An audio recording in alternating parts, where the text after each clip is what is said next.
Boa noite!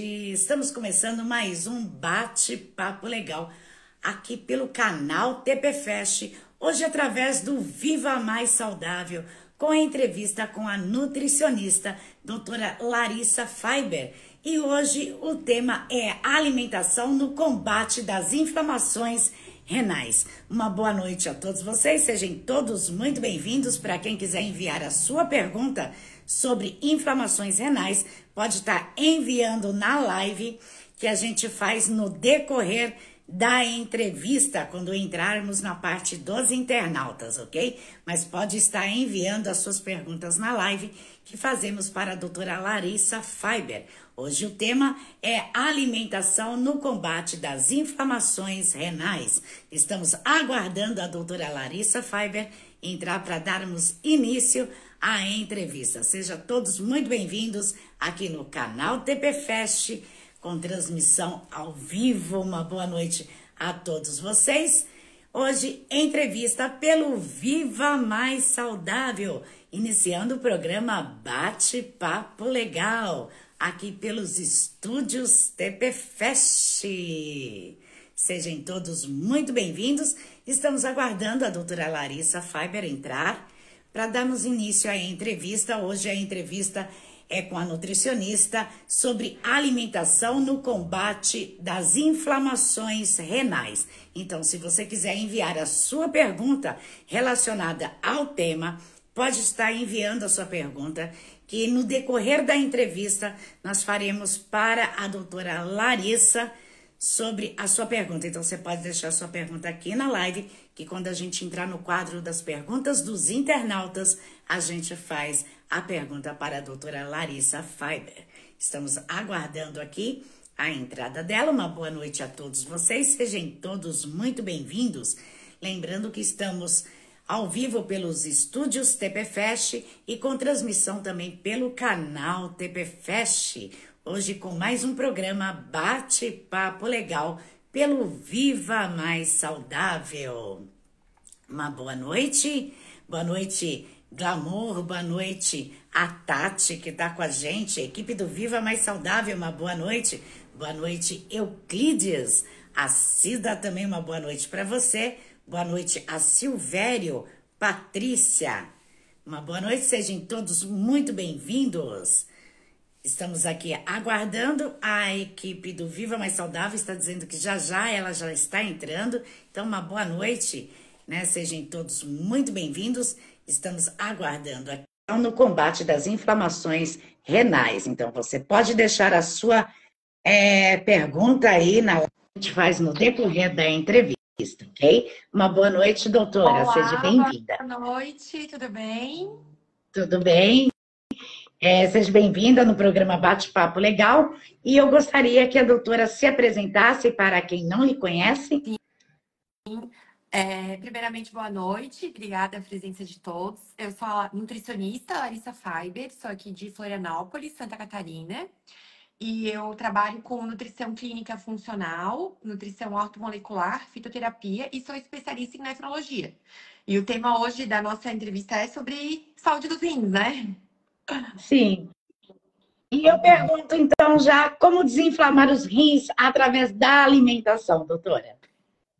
Bom, o primeiro passo é a gente reduzir o consumo de alimentos ultraprocessados, né? Alimentos e bebidas ultraprocessadas. Então, quanto mais natural o alimento, a alimentação em si, o padrão alimentar, melhor. Reduzir consumo de açúcares, sal, esses aditivos químicos que estão presentes nesses tipos de alimentos. Isso é muito importante para preservar a função dos rins, desinflamar, né? E com certeza beber água. A hidratação é fundamental, né? Não Com beber certeza. refrigerante. Refrigerante não pode, né, doutora? Só água mesmo.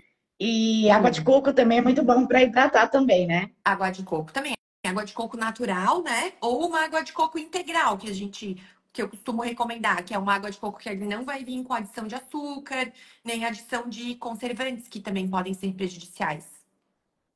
Aquelas águas de coco de caixinha faz mal, doutora? Então, tem uma linha dessas água de cocos que elas vêm escrito água de coco integral, que daí seria essas que não tem adição de frutose e não tem nenhum tipo de conservante. E quais são os alimentos que podem influenciar na inflamação dos rins? Então, uma dieta baseada em açúcares, muitos doces, muito bolo, torta, pão, biscoito, o próprio açúcar de adição, esses alimentos ultraprocessados, salgadinhos de pacote, refrigerantes, embutidos, né, que são carnes ultraprocessadas. Isso sim pode inflamar os rins. Excesso de carne, há muito consumo de sódio, né, de temperos prontos, e não consumir frutas, hortaliças, vegetais, né, que é muito importante, não beber água, isso tudo inflama os rins. O desenvolvimento de diabetes, hipertensão, que é a pressão alta, fumar, né, isso também aumenta a inflamação dos rins.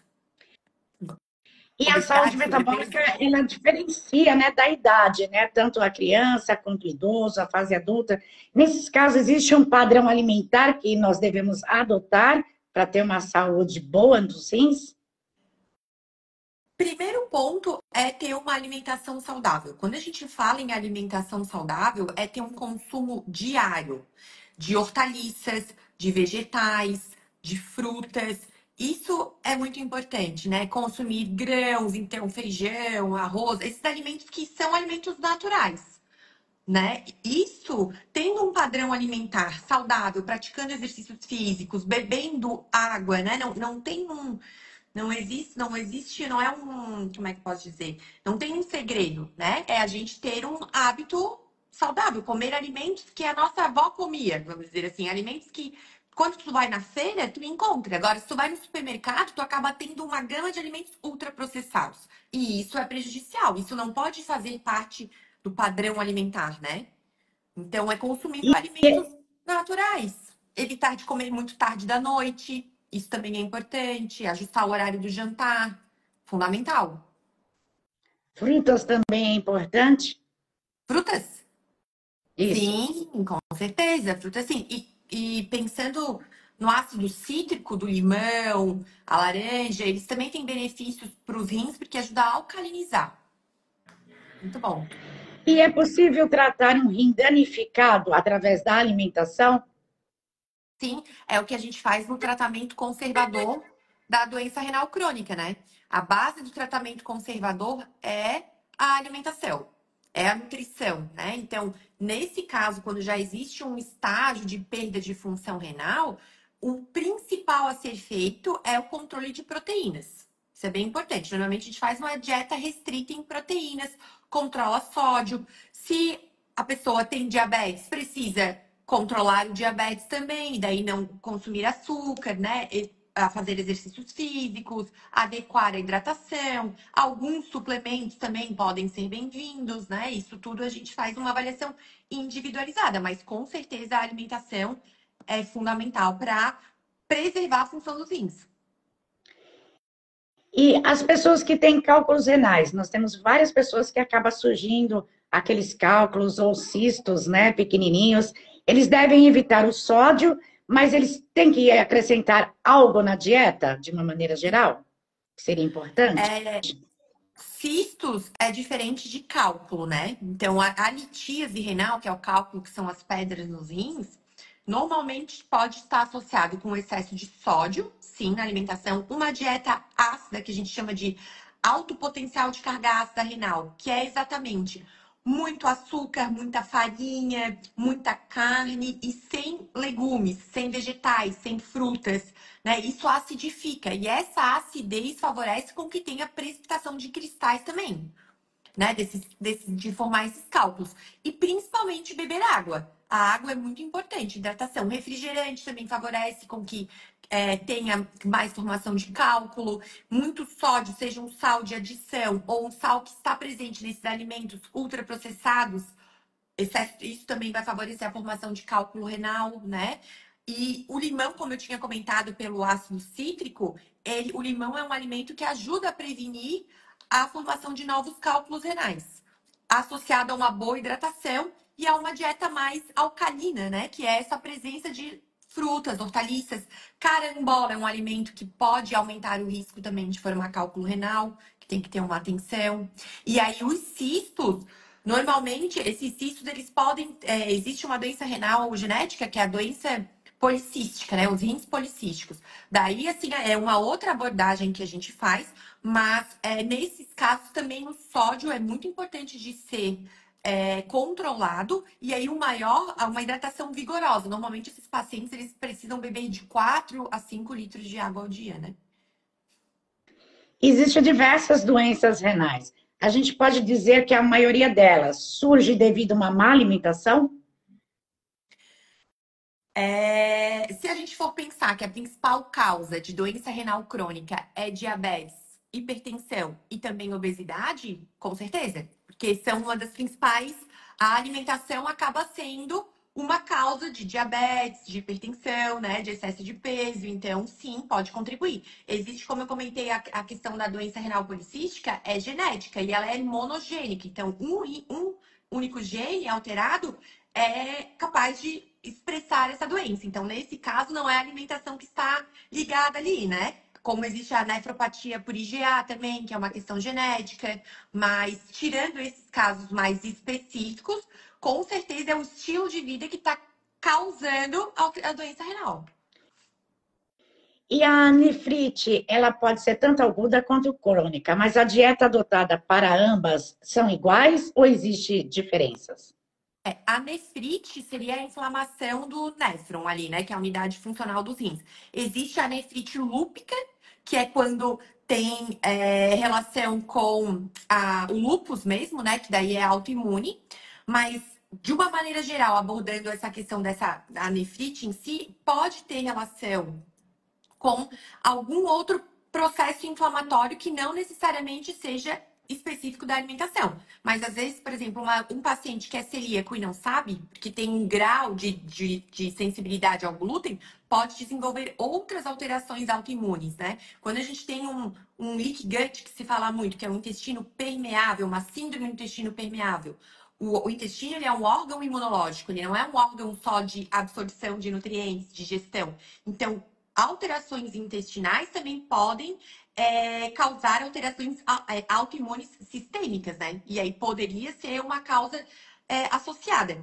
Uma coisa bem interessante que se é estudado e tem efeito anti-inflamatório nos rins, foi estudado para proteinúria, mas foi observado uma redução de proteínas inflamatórias no rim mesmo, que é MCP1, a gente chama, é o extrato de própolis verde.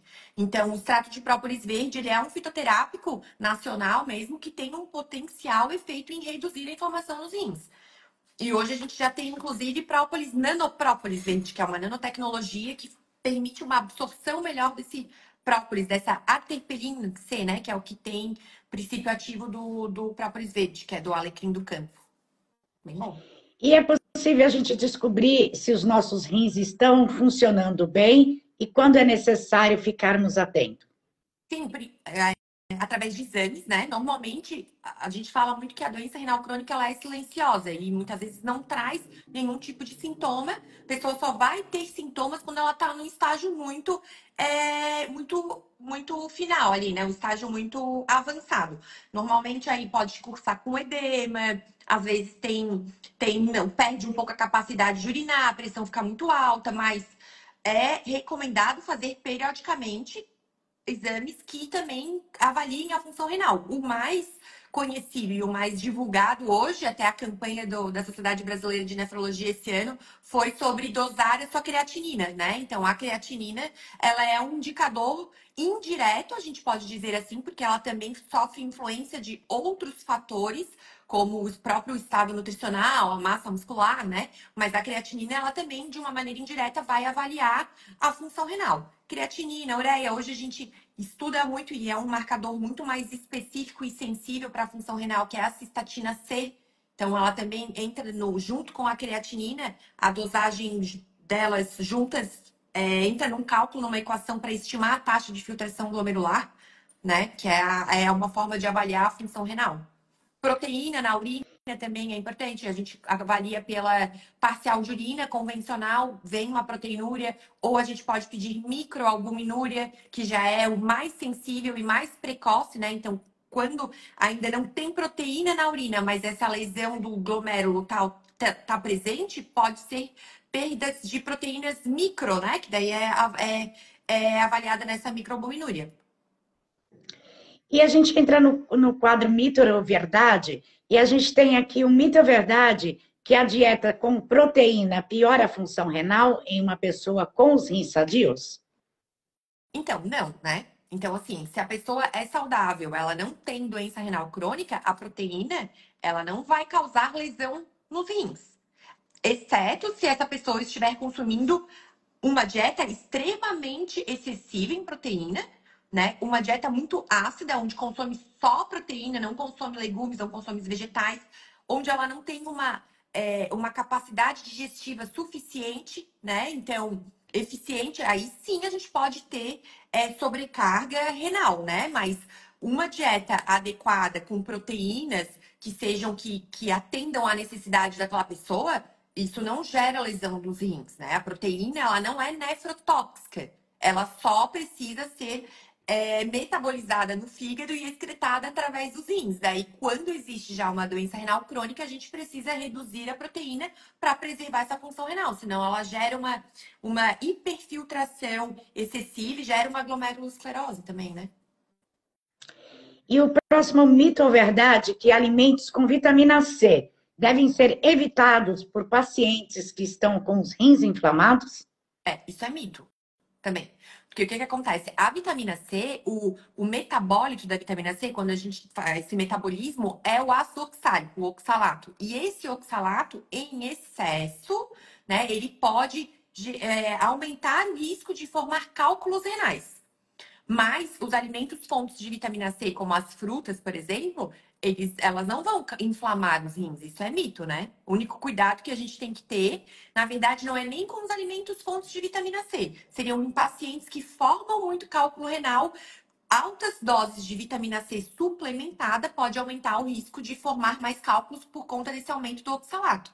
Aí a gente tem que ter uma atenção, por exemplo, com aquelas vitaminas C efervescentes, sabe? Normalmente as pessoas se automedicam, ali tem 1 grama de vitamina C. Então ali a gente tem uma grande quantidade de oxalato que é formado depois, né? E a gente tem o próximo mito ou verdade, que comer banana todos os dias após o almoço pode sobrecarregar os rins? Isso também é um mito. Porque o que é que acontece? Essa questão da banana é porque com o estágio mais avançado da doença renal crônica, onde tem distúrbios eletrolíticos, onde a gente não consegue eliminar adequadamente o potássio se acumula. E aí se faz um controle de potássio, uma restrição de potássio. E a banana é um alimento rico em potássio. Então, por isso que normalmente, quando a pessoa tá com alguma alteração nos rins, que dá um Google e aparece que a banana é tóxica para os rins, mas não é que ela é tóxica, é porque ela é um alimento fonte de potássio. E aí, no caso desse estágio mais avançado, onde precisa controlar o potássio, a gente tem que reduzir esses alimentos. Daí a banana é um alimento que entra nesse controle, né? Aí a gente tem uma variação da banana. A banana maçã é um tipo de banana que tem menos potássio. Ou também, outra questão, se o paciente tem alguma alteração em algum túbulo do sistema tubular, não necessariamente tem uma alteração de função renal, de filtração, mas tem uma lesão no túbulo, que gera, dependendo da porção desse túbulo, e gera uma alteração eletrolítica com aumento de potássio, isso também pode cursar com controle na alimentação, né? E aí essa banana também tem que ser revista. É só isso. Ela não vai ser tóxica. E a gente entra agora na parte das perguntas dos internautas. Eu vou começar pela pergunta da live, foi enviada pelo bate-papo, pelo chat da Elias do Paraná. Ele mandou: sou viciado em Coca-Cola. Existe algum caminho para evitar esse vício? A Coca-Cola é um dos principais. Os refrigerantes, de uma maneira geral, né, são bem prejudiciais para os rins, tanto para os rins quanto para a própria questão da saúde metabólica, né? Diabetes, ácido úrico elevado, resistência à insulina, altera completamente a microbiota do intestino. Eu normalmente, se tu gostas do gás, vale a pena consumir uma água com gás, limão espremido. Isso fica ótimo. Ou um pouquinho de suco de laranja diluído em água com gás, ou aquele suco de uva concentrado, integral, sem açúcar. Também é interessante diluir com água com gás. Parece uma Fanta uva. Fica bom? E a gente tem aqui o Pio também, que está na live. Ele disse que ele fez um exame genético e deu DRP. DRP? Isso, DRP. Foi o que ele enviou aqui Doença na renal live. policística? Provavelmente Deve ser. seja. Aham, sim. É que daí são genes, tem dois genes, né? O PKD1 e o PKD2. Então, provavelmente é uma condição de rins policísticos. Aí tem que fazer ultrassom, é importante, né? Mas aí tem que fazer todo um controle, porque os rins policísticos, eles têm um maior risco de perder função, né? Porque é um crescimento excessivo de cistos, e esse cisto, ele vai substituir o parênquima renal, que é o que tem função, perde os néfrons, né? E aí, ao longo do tempo, de uma maneira mais progressiva, pode cursar com perda de função e ter necessidade de uma terapia renal substitutiva, como hemodiálise, por exemplo, né? Então, o que é importante na doença renal policística? Hidratação é fundamental. Primeiro ponto, tem que beber bastante água. Reduzir o sódio é muito importante. Então, alimentos ultraprocessados, refrigerantes, isso tudo tem que reduzir, né? Eliminar, na verdade. Temperos prontos, molhos prontos, caldo quinoa, sazon, tempero completo, essas coisas todas tem que retirar, porque os cistos, eles respondem bastante ao sódio. Cuidar com o excesso de cafeína e a saúde metabólica também, porque resistência à insulina aumenta o crescimento dos cistos também. Então, isso é importante de ser avaliado, né? Ser revisto. É todo um estilo de vida que tem que ser adotado para preservar a função dos rins e evitar que tenha progressão e necessidade de hemodiálise, né? Existem já E a gente tem a no pergunta corpo da cetônico. Lídia, que é de Campo Grande, que enviou pelas redes sociais. Ela pergunta: a consumir muito líquido em excesso pode atrapalhar na filtragem dos rins? Ó, tudo que é demais é ruim, né? Então, se for beber muita água, duas combinações que é bem prejudicial. Beber muita água e reduzir o sódio, se não tem uma indicação específica, isso gera uma hiponatremia. Isso também não é saudável. Se a pessoa tem, eu não sei se é o caso dela, mas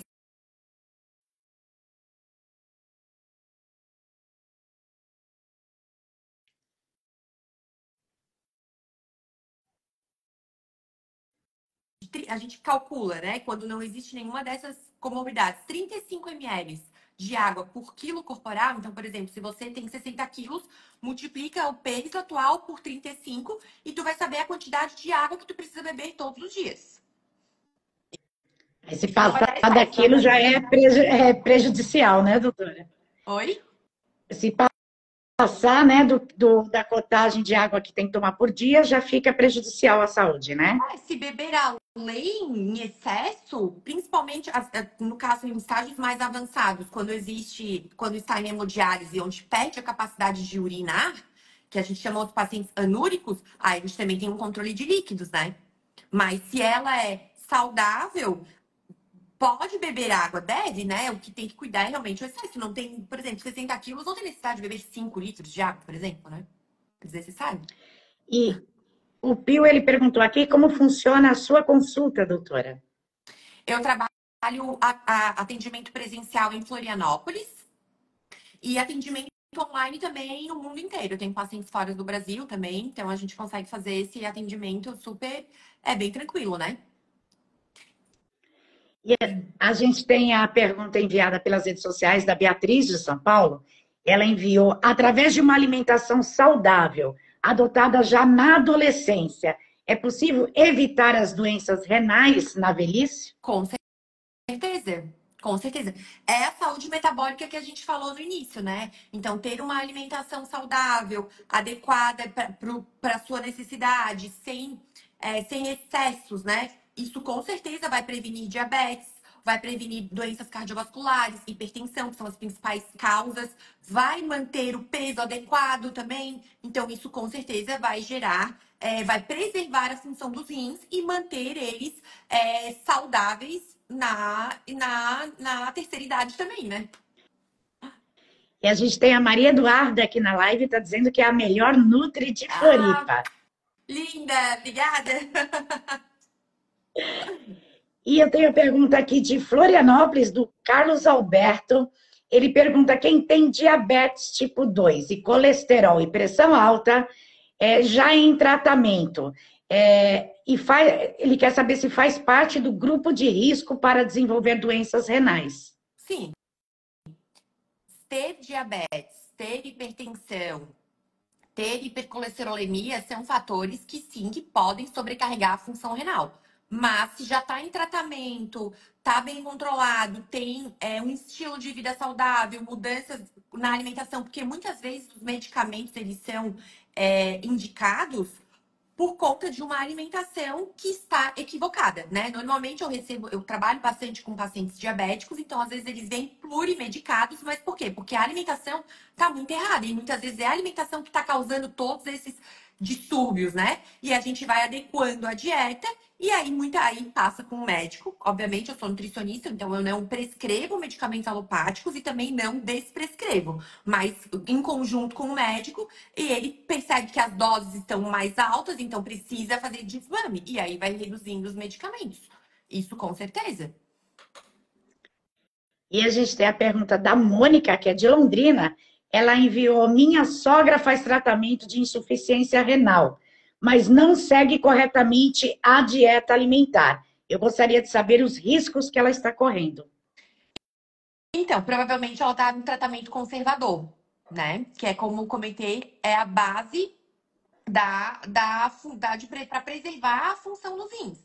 Se ela não tem uma boa adesão na dieta, o risco de progredir a doença renal é maior. Então, ela vai avançando nos estágios e hoje o que a gente sabe é que mais para frente vai precisar de uma terapia renal substitutiva, que normalmente é a hemodiálise, né?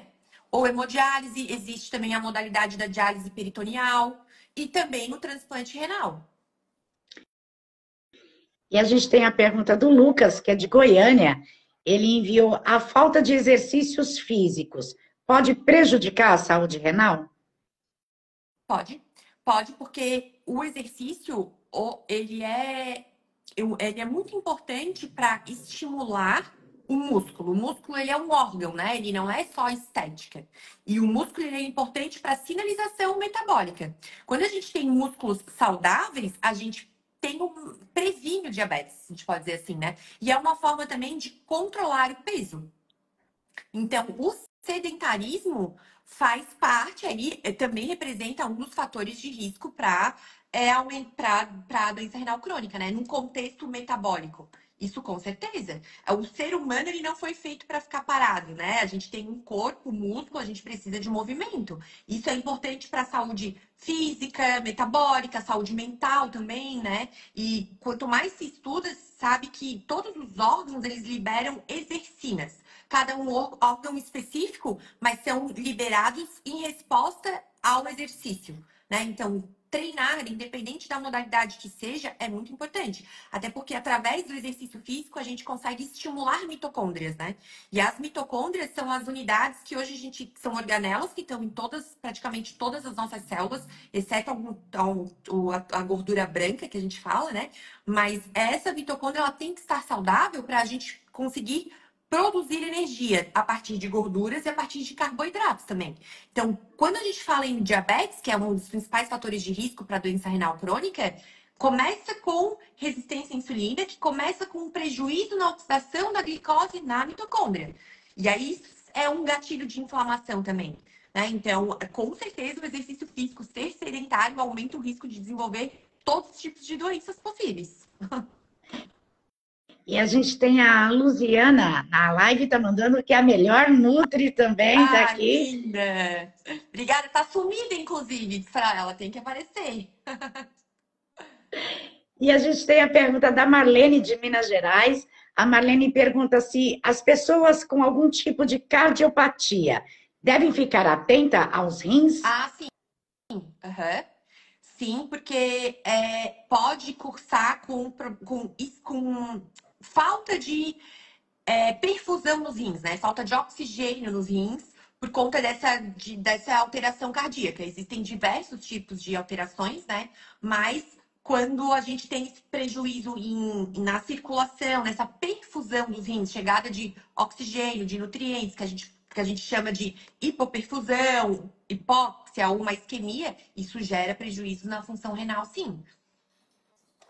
E o Pio está dizendo que vai marcar uma consulta com a doutora. Então, doutora, qual o contato que ele pode estar entrando em contato com a doutora para estar marcando essa consulta? Aqui no meu perfil mesmo do Instagram tem um link, e ali no link da bio tem um contato direto com a minha secretária, com a Ana.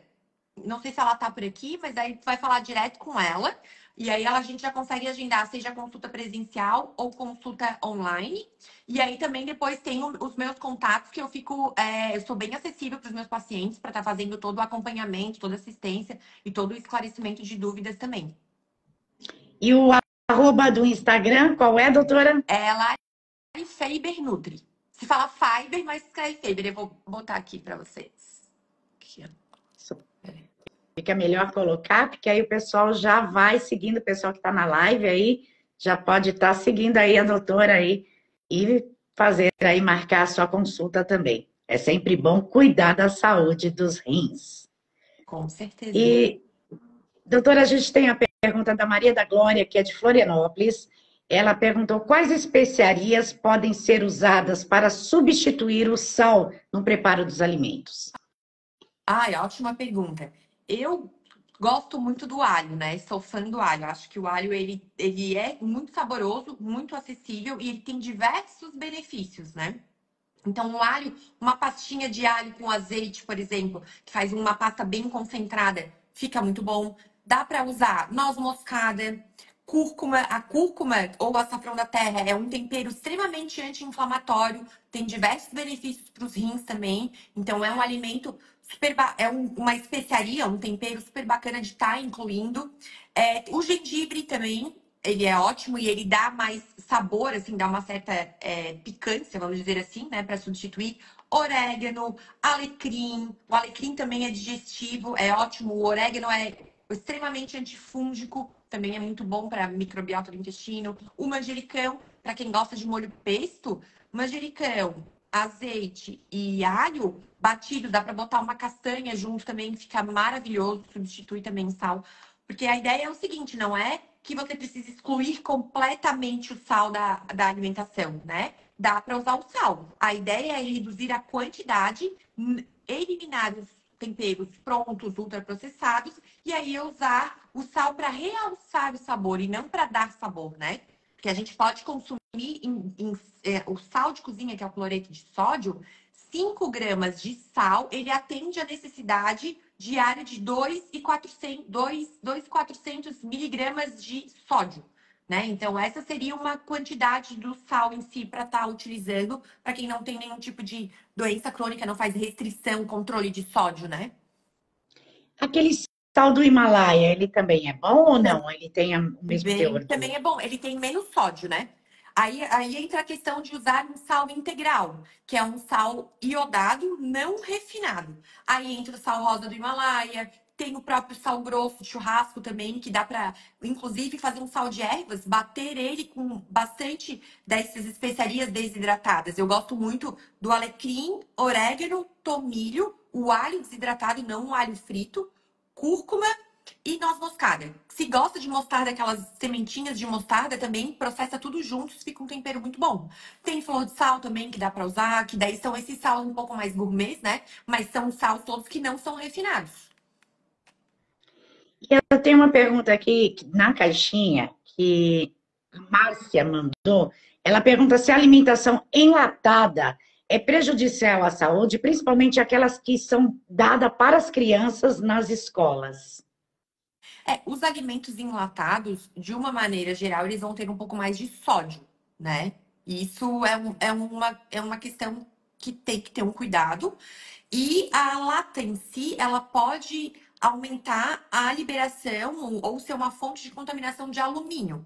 E aí o alumínio ele é um metal tóxico, né? Então, crianças, inclusive em neurodesenvolvimento, não é interessante, porque ele pode se precipitar no cérebro, ele atrapalha um pouco esse desenvolvimento cognitivo, né?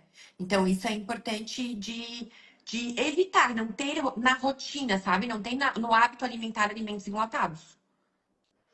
Tem muitas escolas que utilizam aquele feijão enlatado, né? A salsicha enlatada, É, a não é. carne, e praticamente é diário isso, é a rotina alimentar deles.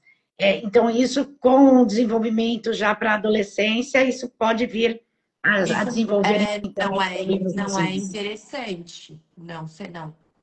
Muito melhor cozinhar um feijãozinho, né? In natura, deixa de molho para perder um pouquinho aqueles fatores antinutricionais, né? Porque tem muita gente que reclama de gás que fermenta realmente, né? Então, por isso esse remolho é importante, mas seria muito melhor cozinhar um feijão natural. E a gente tem a pergunta da Gisele aqui na live. A Gisele está mandando boa noite. O suco de manga ajuda a manter ou atrapalha por excesso do açúcar? A manga é a fruta, o açúcar da fruta é a frutose, né? A manga é um dos alimentos, é muito parecido com a banana em termos de frutose. Mas é um açúcar saudável, a gente pode dizer assim. Se tu não tem intolerância à frutose, porque existem pessoas que não produzem realmente as enzimas que precisam para metabolizar a frutose, a gente chama de frutosemia, mas se não é, não existe essa condição. A manga é um alimento super saudável, ele vai ter bastante, ela tem bastante fibras, é uma das principais fontes de beta-caroteno, então para pele agora chegando próximo ao verão, ela é maravilhosa, sabe? A questão é o excesso, se for você sentar comer 3 mangas, com certeza isso não vai ser saudável. Mas uma manga que tu coma no dia, meia manga, isso não vai ter problema nenhum. E a gente tem a última pergunta aqui, que é da Paula. Ela pergunta quais os cuidados que devemos ter nas restrições alimentares para evitar doença renal em crianças. Normalmente, criança, ela acaba desenvolvendo doença renal quando existe alguma questão genética ou uma formação, uma questão anatômica, né? Porque o que a gente vê muito, ou às vezes essas questões anatômicas que geram muita cálculo renal ou pielonefrite, porque existe um refluxo também na válvula que volta, assim, que é como se nos ureteres, que acaba voltando muito essa urina. E aí são crianças que fazem muita infecção urinária, muito pielonefrite. Isso pode também aumentar o risco de doença renal, né? Mas, de uma maneira geral, é isso. Alimentação saudável, tudo que a gente veio falando até agora para prevenir que a criança tenha diabetes, tenha excesso de peso, tenha pressão alta, né? Para estimular que a criança beba água, coma frutas, coma vegetais, né? Não ter refrigerantes, quanto menos açúcar, melhor. Colocar a criança para fazer exercício físico, pegar sol, esse contato com a natureza, é isso, né? É um estilo de vida que, com certeza, se ela não tem questões genéticas, raramente vai desenvolver, exceto se acontecer algum processo de ter alguma infecção, né? Algo assim que pode gerar alguma lesão renal aguda, algo que seja nefrotóxico, às vezes se intoxica com alguma coisa, né? Mas tirando isso, assim, não vejo né, que teria riscos, né? E a gente vai para o quadro Falando a Verdade.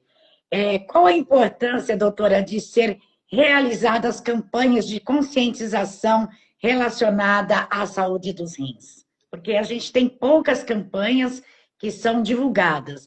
Então, eu gostaria de saber da doutora qual é a importância dessa conscientização. A campanha que é mais divulgada é o Dia Mundial dos Rins, né? Que acontece em março, que foi até esse ano a gente teve toda essa campanha para estimular a dosagem de creatinina, né? Que é uma forma de avaliar a função renal. Então, isso é interessante, pelo menos uma vez por ano, dosar creatinina. Hoje a gente sabe que a cistatina C ela também é excelente, então se é possível dosar os dois, melhor ainda. Mas essa ideia de tudo isso que vem, que hoje a gente é muito disseminado, um estilo de vida saudável, né? A questão de hábitos que preservar o sono, comer alimentos mais naturais, exercícios físicos, não fumar, reduzir bebida alcoólica. Isso tudo é um contexto que melhora a saúde e reflete na função renal também, né? Com certeza. E, doutora, a gente está chegando ao final da entrevista. Eu gostaria que a doutora deixasse os seus contatos para quem quiser entrar em contato, seguir a doutora nas redes sociais. Perfeito. Eu vou. Assim, eu vou deixar. É porque agora tá com o meu celular e eu ainda não sei de cor, não sei de cabeça o número da minha secretária. Mas eu vou botar aqui o meu contato pelo Instagram, porque ali tem um link que daí entra em contato direto com ela, tá? Vou botar aqui. Vou botar de Ok. novo. E aí, o atendimento presencial é em Florianópolis e o atendimento online para todo o Brasil, o mundo, né? Que daí a gente não tem fronteiras. Com certeza. E é bastante importante cuidar da saúde dos rins, né, doutora? E também manter uma alimentação saudável. Então é importante aí o pessoal que está acompanhando a live, o pessoal que vai acompanhar aí, entrar em contato com a doutora e ver como está a sua saúde aí dos rins também, que é muito importante. E, doutora, faltou a gente falar algo durante a entrevista que a doutora gostaria de acrescentar? Olha, eu acho que não, acho que ficou bem completo todas as perguntas. Acho que eu consegui responder bem. Se alguém tiver alguma dúvida, quiser contribuir ou quiser, né, perguntar, então pode ficar bem à vontade. Acho que esse tempo a gente pode aproveitar para isso, né? Mas a princípio ficou bem tudo certo, assim. Agradeço o convite também, fico bem feliz de ter dado certo, assim, de a gente estar conseguindo conversar sobre isso e trazer um pouco mais de consciência para as pessoas, né, em relação à saúde renal, porque cada vez a expectativa de vida ela está sendo maior, né? E muito se fala em longevidade saudável. Só que longevidade saudável precisa de rins funcionantes, né? Então a gente tem que ter atitudes ou estratégias, assim, intervenções, sejam terapêuticas, médicas, que sejam compatíveis com isso, né? Isso é bem importante. Com certeza, doutora. E eu que agradeço a sua disponibilidade de estar com a gente aqui, esclarecendo as dúvidas dos internautas. E quem sabe a gente bate um próximo papo aí com um outro tema aí para esclarecer as dúvidas. O Pio está falando assim que já mandou a mensagem e que vai bater bastante papo com a doutora. Então, ele já mandou aí a mensagem para a doutora. E eu gostaria de agradecer a todos os internautas também que enviaram as suas perguntas pelo chat, pelas redes sociais e também aqui estava com a gente aqui na live. Aí, obrigada por todos aí que participaram. E o Pio está mandando exame genético na consulta. Ajuda na prevenção? Com certeza, sim, porque exames genéticos, eles não são determinantes, né? Eles não são exames diagnósticos, exceto quando existem questões monogênicas, como tu mesmo colocou que a doença renal policística é um dos casos, né? Mas conhecer a sua genética, os polimorfismos, que a gente fala muito, é saber os seus riscos, né? E aí, assim, a partir daí, a gente modula com alimentação, com estilo de vida, com suplementos específicos, né? Que vão ser bem assertivos, bem individualizados. Permite condutas mais individualizadas e mais assertivas, realmente, mais efetivas, né? Com certeza. E eu agradeço, a gente está chegando ao final aqui da entrevista. Doutora, agradeço a sua participação. Obrigada. A doutora Larissa faz parte do Viva Mais Saudável. Vocês podem estar acessando o Instagram do Viva Mais Saudável e o site também. E está acompanhando as dicas da doutora Larissa e também nas redes sociais da doutora. Ok, pessoal? Obrigada pela participação, doutora, mais uma vez. Espero Imagina. vê-la novamente. Obrigada pelo convite. Boa noite. Até mais. E o programa Bate-Papo Legal vai ficando por aqui, agradecendo a sua audiência. Até o nosso próximo programa. Uma boa noite a todos vocês. Boa noite, doutora. Boa noite.